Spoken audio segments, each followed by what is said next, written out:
In my last video where I talked about the PlayStation Portable, I mentioned its large and active homebrew scene, filled with loving fans of the system, eager to bring some new content to the table. But I've already talked about that, along with the tools and other homebrew content released by the community. In this video, I wanted to focus on Valve games that were ported by the community and brought to the PSP. Some of these ports have been around for a while, some have only recently been released, and others have simply been lost to time. Nevertheless, let's take a look at these. And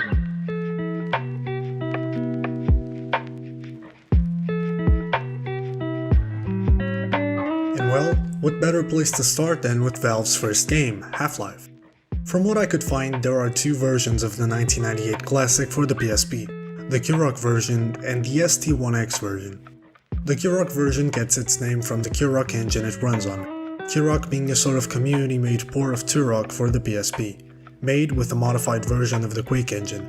Since Valve's Gold Source engine is a modified version of Quake's engine as well, I can see why the developers for this port decided to use the Turok engine. This port is just flat out weird.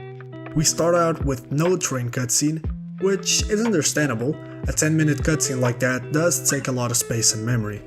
Due to the lack of the train ride, you start in front of the gates of the facility, and the rest is the same, or at least as similar as it can get, to the original game.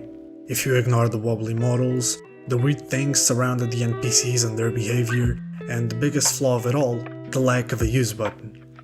I don't know, maybe there's a way to activate it, but I have no idea how. I've tried all buttons, all available button remaps, and nothing worked.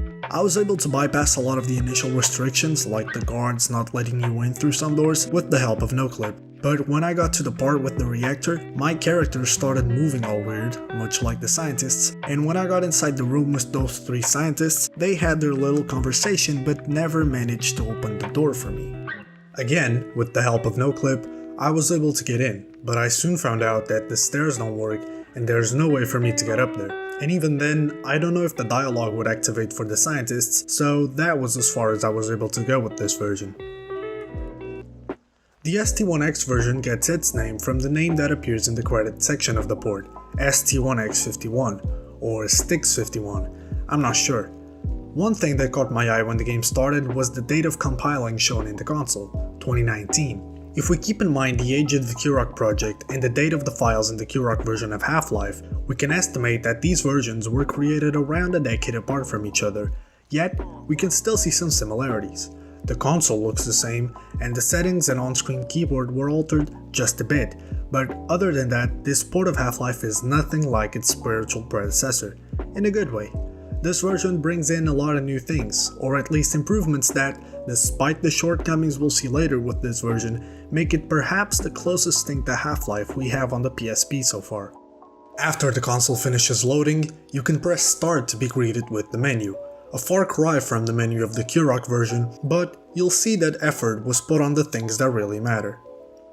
Clicking on the new game option will display a list of maps, starting with C0A0, aka the train cutscene, and its various sections.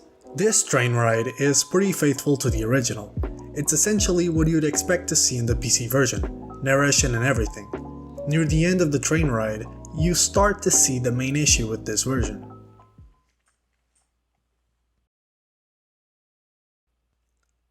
There is nothing, really, after the train ride. In the last version, I complained that there was no train ride. Well, this version only has the train ride. Well, that's not entirely true, as you may have seen in the map list, but when it comes to the main story mode of Half-Life, this is all you have. I tried no-clipping into the gate and found out that that little section between the two gates exists, but that's just it. Kinda ironic, considering that's exactly where we start in the Turok version. What more does this version have, you may ask? Well, it has a deathmatch map, supposedly for the multiplayer mode shown in the menu, which I couldn't really try because I spent all day playing TF2 instead of making friends. And besides that, it has the full training mode, or at least a very big chunk of it. I couldn't finish it because, like the other version, the controls suck and there's no use button. I mean, the down arrow seems to be the use button, and it did work once, but after that it was back to using NoClip every now and then. I still gotta hand it to the developers, both of the Turok version and ST1X. I don't want in any way to sound like a nitpicky douchebag when pointing out the flaws in these games. I understand that this is no easy task, whether it is in 2019 or 2009, so I and many others appreciate their work and effort in trying to port this 1998 classic to this marvelous system. And I hope that these projects gain some notoriety and momentum that could maybe, just maybe, turn these projects into a finished product so we can all enjoy Gordon Freeman's shenanigans on the PSP. Moving on to the game you were all waiting for, Team Fortress 2. We're out of luck. It's a Source Engine game, so I'm not surprised.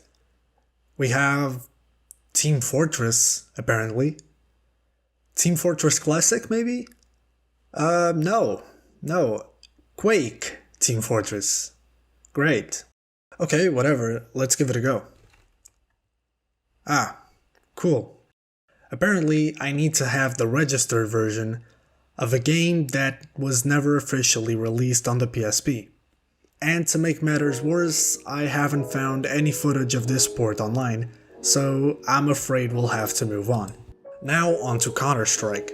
Much like Half-Life, Counter-Strike has a few different ports made by the community. 3 this time. CS Portable, CS PSP, which was made by ST1X, and CS PSP, which isn't really a port, but we'll get into that. CS Portable, much like the other ports we've seen, greets you with a console window, which then leads you to the main menu. The options menu is basically the same as the ST1X Half-Life port, only now it has a different font and has the added setting for the crosshair color. Entering the single player mode prompts you with some settings. Maximum players, friendly fire, time limit, and a choice of 6 of Counter-Strike's most popular maps. Upon entering the map, you can use the arrow buttons to select your team and class and buy your first weapon, all using the menu that, despite the PSP's limitations, is still very much like the original. Since I, once again, couldn't get the multiplayer mode to work, this is basically all you can do in single player. Run around the map and buy a gun. I tried using the console to add some bots by using bot add or bot add T and bot add CT, but it seems like the devs didn't implement that feature. Hell, I don't even know if the PSP could handle that under this engine. I still congratulate the devs on porting all of this onto the PSP, the devs being these people named on the screen right now. If I ever get someone to play this with, I believe I'll have a pretty funny, although messy experience. Up next we have CS PSP, which I believe means Counter-Strike Deathmatch PSP, but don't quote me on that. This port was, as I said earlier, made by ST1X, who made one of the Half-Life ports I covered in the beginning of the video, whose work we'll see yet again later in this video. This port is very similar to that aforementioned Half-Life port. Same console, same fonts, same barebones menu, and same settings. Despite this, if we take a look at the compiling date on the console, we can see that this port actually predates the Half-Life port by a full year.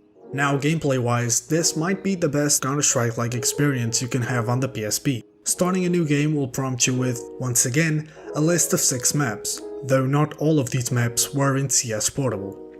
Entering the match will automatically open up the team and class menu, something I had to do manually in CS Portable. After you select all that, you can press select to buy a weapon, but other than that, it's all very much like CS Portable.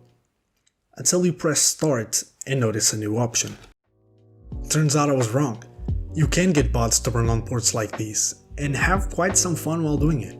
Maybe CS Portable had this after all, but I just put the wrong command? Maybe. Either way, this version doesn't even need commands for that, when all you need to do is press a few buttons.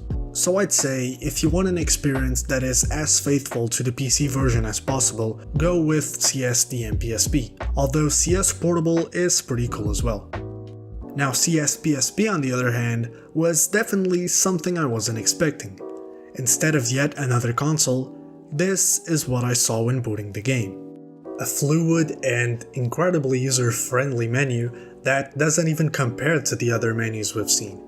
The game itself was something I wasn't expecting either, by being a 2D top-down version of Counter-Strike. Despite this, it's still a pretty fun game. It also helps that it's essentially the only finished game so far, but yeah, I'd play this. In fact, I might play this more in the future.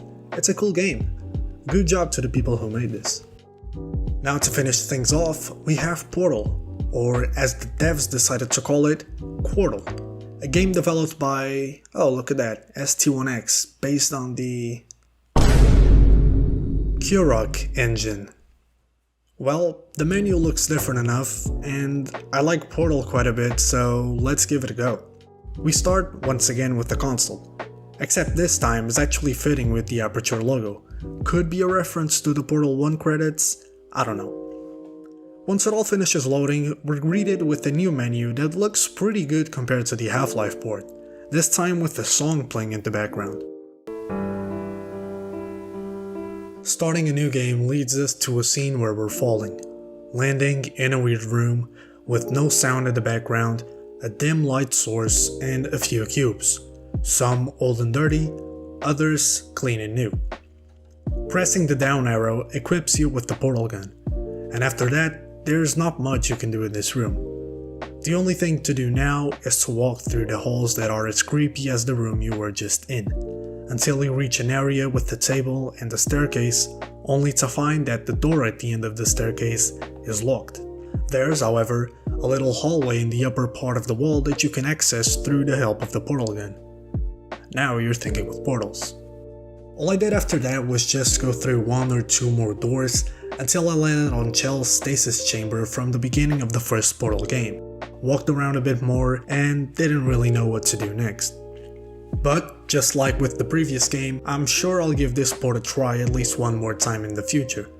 I congratulated ST1X on the Half-Life port just minutes ago, but I have to give my congratulations on this project as well. Keep up with the good work. And it's with this great port that I'm gonna end this video. We took a look at some attempts by the community to bring Valve's most popular games to the PSP. Some good, some not so good, some were direct ports, some were a different genre from the original, but all deserve to be appreciated. And with all of this, I hope you enjoyed watching this video. Have a nice day.